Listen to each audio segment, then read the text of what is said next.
organizatoriams ir iniciatoriams už pakvietimą, na ir prieš mane buvusiom pranešėjom už puikų intro į mano, sakyčiau, bent jau, kiek man atrodo, gana sausą pranešimą šitą temą, kurią parengiau. Tikrai prisidėjot prie to, kad atskleidėt principus asmens duomenų tvarkymo pagrindinius ir tą turbūt pagrindinį teisėjo darbą, kur turi atlikti nagrinėjant asmens duomenų bylas, tai yra išbalansuoti inspektorius. Teisėjai santykinai specializuojasi šiuose bylose, tai yra turime tikrai nedidelį teisėjų skaičių, kur visoje Lietuvoje specializuojasi nagrinėdami šios kategorijos ginčus. Tiesiogiai taikomas yra nekartą jau minėtas bendrasis duomenų apsaugos reglamentas. Na ir be abejo mūsų nacionalinis asmens duomenų apsaugos įstatymas, kiek tai susiję su procedūriniais tam tikrais reikalavimais. Ir kiekvienoj byloj, kas dar specifiška, visuomet žiūrima ta terpė, tas reguliavimas, kuriame buvo atliktas asmens duomenų tvarkymas. Ar tai būtų registrų centro veikla, ar tai būtų asmens sveikatos konkrečiai susiję duomenų tvarkymas, ar švietimo sritis, ar komercinė kažkokia vykdoma veikla. Šitos bylos kartais pakankamai ilgai trunka nagrinėjimas, jos nepriskirtos yra prie skubos prioritetinė tvarka nagrinėjimų bylų ir atitinkamai jeigu teismas, pavyzdžiui, mūsų regionų turi daugiau migracijos ar prieglobsčio bylų, tai dėja tenka palaukti teismo sprendimų šitose bylose.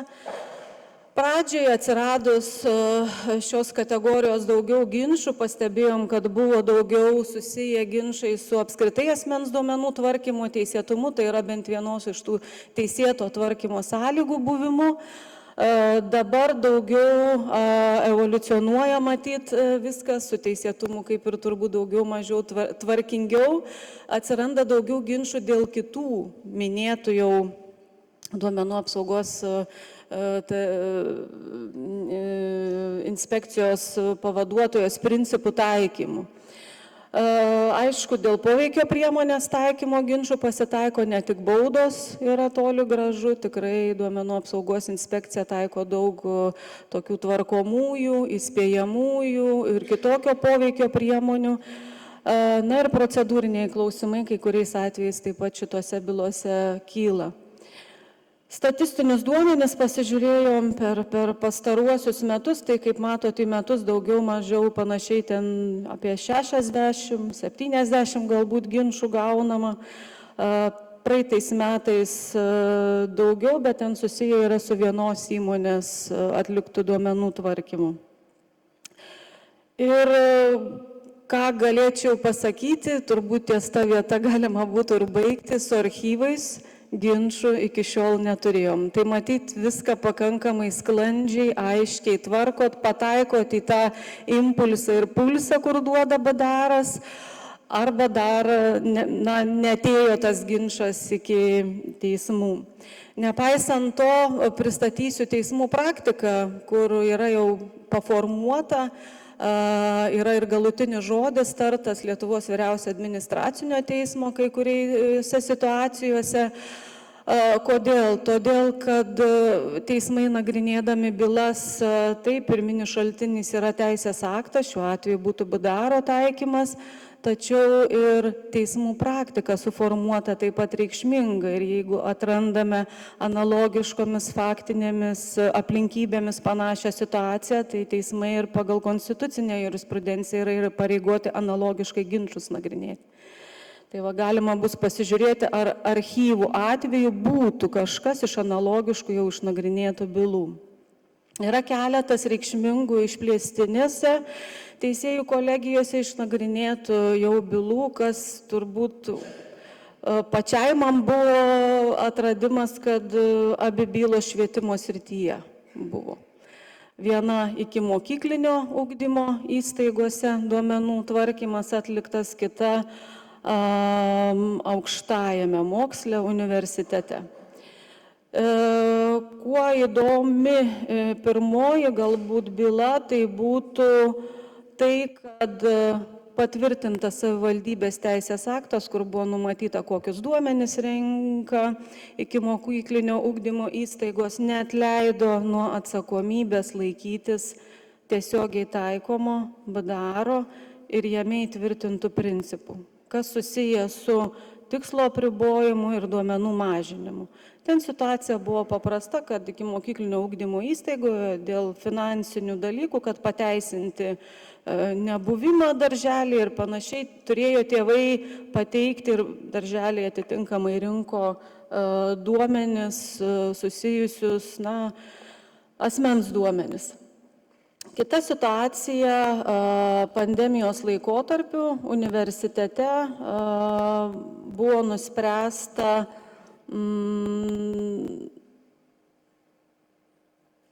egzaminų metu naudoti veido atpažinimo technologiją. Tai irgi buvo svarstyta visgi, ar tos išskirtinės aplinkybės dėl COVID, toks sąžiningumas, akademinės etikos laikymasis yra svarbesnis už asmens duomenų atitinkamą tvarkymą. Taip pat yra praktikos kitose srityse, tai čia pirmoji byla daugiau susijusi su žurnalistų etikos sritimi. Antroji byla yra su išimties tam tikrų taikymų ir, kaip matot, vien išimties pasirėmimas neatleidžia nuo kitų jau minėtų duomenų tvarkymo principų laikymosi. Tai yra, turi būti ir būtinumas nustatytas, ir proporcingumas tikslui nustatytam duomenų tvarkymo, kurio siekiama tos duomenys tvarkant. Ir taip pat nepažeidžiamos esminės teisės į asmens duomenų apsaugą, teisėtumas, skaidrumas ir kiti principai. Kitos situacijos susijusios su valstybinė duomenų energetikos reguliavimo tarnyba, tai vėlgi buvo analogiška situacija mano minėtam atveju, kai buvo tam tikras poįstatyminis teisės aktas, jame buvo institucijai konkrečiai numatyta, kad ji turi atlikti atitinkamus veiksmus, skelbti atitinkamus duomenis, buvo jie paviešinti, kaip numato tas poįstatyminis reguliavimas. Deja, įvertinus jau priežiūros institucijoje, paskui teisminė tvarka, vis dėlto buvo nustatyta, kad nepagrindė institucija fizinio asmens gyvenamosios vietos adreso viešinimo skelbiant informaciją apie išduotus leidimus gaminti elektros energiją. Įdėjau paįvairinimui turbūt tą tokį taip pat irgi individualizavimą, kai kuriais atvejais poveikio priemonės, kuriais atvejais vis dėlto baudos skirimą, o ne papeikimą labiau pagrindžia tam tikros aplinkybės, tai asmens duomenų tvarkymo pažeidimai išimtinai nulėmęs netinkamas techninių organizacinių priemonių naudojimas, pažeidimas padarytas bet kuriam iš esmės galėjo būti, tai yra neapibrėžtas ratas, kas galėjo papulti į šito pažeidimo aprėptį. Skaičius tam tikras tame registre, sakysim, ar sistemoje tvarkomų asmenų duomenų, ir aplaidumas, atsainumas, kai kuriais atvejais tvarkant asmens duomenis. Taip pat yra buvęs ginčas teisminis dėl asmens sveikatos duomenų tvarkymo ir būtent vaiko asmens sveikatos duomenų tvarkymo. Tai, kaip žinom, tiek pati savoka asmens duomenų, tiek tai, kad tai yra specialios kategorijos asmens duomenys ir jiem gerokai aukštesnis taikomas lygis duomenų tvarkymo apsaugos draudžiama tvarkyti, ir turi būti išimtis. Išimčių laikomasi ir, kaip jau mano minėta, nepakanka vien išimčių laikytis, taip pat ir principai tam tikri tvarkomo turi būti. Tai čia galima pagalvoti ir turbūt apie archyvus, kaip apie išimtį, kad taip pat vis tiek reikėtų kai kurių principų duomenų tvarkymo laikytis, nepaisant to, kad išimtis duomenų tvarkymo. Turbūt įdomesnis galbūt atvejis dėl registrų centre buvo konstatuoti pažeidimai. Tiesa, ne principų, ne tvarkymo teisėtumo. Buvo situacija, turbūt visi pamenam, dėl liūties tam tikrą laikotarpį buvo neprieinami tie duomenys visiems susijusiem asmenim ir iš esmės pažeidimas buvo konstatuotas dėl techninių organizacinių priemonių neužtikrinimo. Kas įdomiausia, turbūt toje byloje buvo vertintas, taip pat žiūrėtas reguliavimas dėl valstybės elektroninių išteklių plotmėj ir taip pat vidaus reikalų ministro nustatyti techniniai reikalavimai, kaip visgi tos sistemos per kiek laiko turėtų būti atkurtos ir registrų centras neišsiteko į nustatytus tuos techninius parametrus. Tai turbūt labai svarbu irgi būtų institucijų turimų sistemų įsivertinimas ir gebėjimas prieš nustatant tam tikrus techninius parametrus pasižiūrėti, ar mes turim tas organizacinės priemonės. Nes čia aštriausių kampų prieinamumas turbūt buvo neužtikrintas su e-sveikatos duomenimis tvarkomais. Puikiai suprantam, kad jeigu suplanuota procedūra ar kita gydymosi sveikatinimosi paslauga neprieiti prie pacientų asmens tų kortelių duomenų, pakankamai rimta situacija.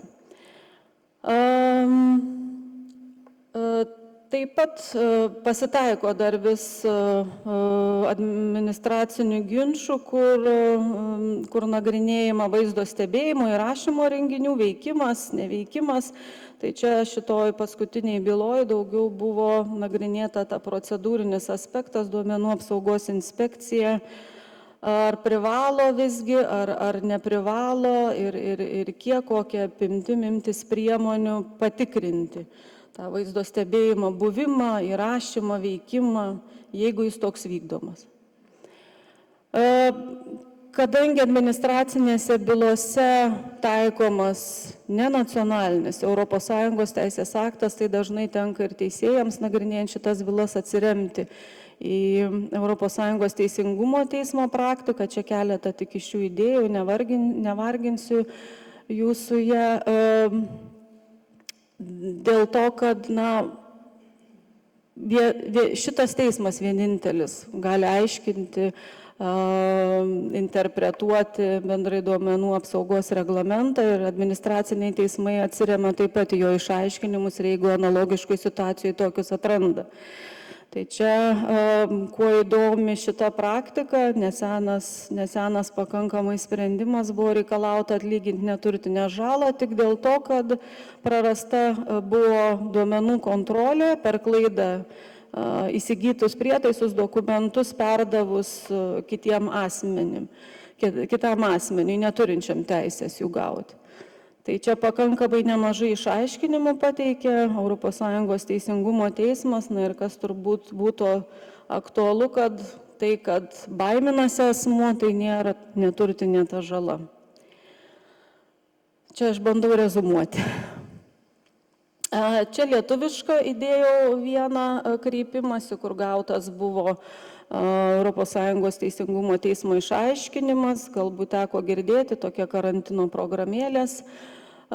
Ginčas buvo nagrinėjimas teismuose keletą bylų, tai ten kilo tokių, kaip sakyčiau, egzistencinių klausimų, taikant bendrai duomenų apsaugos reglamentą, tai kas susiję ir apskritai su duomenų valdytoju, su bendru valdymu, nes toj situacija buvo tiek valdytojas, tiek duomenų tvarkytojas dėl susitarimo kaip tokio kvalifikavimo, identifikavimo tuo atveju ir galų gale dėl jų atsakomybės, kokia jinai bendra, individuali, koks santykis jų tarpusavio, nes testavimo momentu, kuriant mobilią programėlę, buvo tam tikri asmenų duomenys prarasti. Kas turbūt galėtų būti įdomu šitam procese, nesusijęs su archyvais, tai pirmą modelinį procesą turėjom teismuose, tai daugiau, kai virš 50 bylų gavom, kaip minėjom, pernai metais su vienu ūkio subjektu susijusiu, tai teko spręsti, kaip optimizuoti, kad procesas judėtų, bet tuo pačiu būtų ir koordinuoti tie veiksmai, kad neišsiskirtų praktika teismo analogiškose situacijose. Ir apibendrinimui, nors bylų ir nėra, bet raginau kolegas diskutuoti, o kas būtų, jeigu atsirastų ta byla ir kažkas būtų su archyvais. Tai pirmiausia, kas kilo bediskutuojant, tai turbūt apibrėžtis pati, kas tas archyvavimo tikslas ir viešo intereso labui. Kas tas moksliniai tyrimai, istoriniai tyrimai, statistiniai tikslai, kodėl sakau, kad kyla klausimas, todėl kad mes negalim savo nacionalinio suvokimo, kad ir įstatymuose įtvirtintų sąvokų, taikyti, aiškinant ir taikant bendrai duomenų apsaugos reglamentą, kuris taikomas visoje Europos Sąjungoje. Tai netgi ir mums tie įprasti dalykai, mes žinom, kas yra archyvas, kas yra archyvavimas, bet atsiradus ginčui klausimas, ar nesuabejotumėm. Net ir tos pačios mano bylos minėtos su registrų centru, ten nebuvo remtasi šitais argumentais, bet iš principo tai irgi yra duomenų saugyklos, kaupyklos. Ir matėm iš pirmojo pranešimo, kai kuriuose šalyse apjungti yra archyvai ir registrai. Tai čia turbūt to autonominio aiškinimo, užtikrinimo tikslu, manau, kad gali tekti, jeigu atsirastų kažkada tokie atvejai, kreiptis ir į tą patį ES teisingumo teismą, prašant išaiškinimo. Kas dar įdomu, čia teisėjai atkreipė dėmenį, archyvavimo tikslai viešo intereso labui, gali būti archyvavimo tikslai ir netokia intereso labui? Matyt, gali. Tai vėlgi išimties taikymos, klausimas tada ar galėtų būti.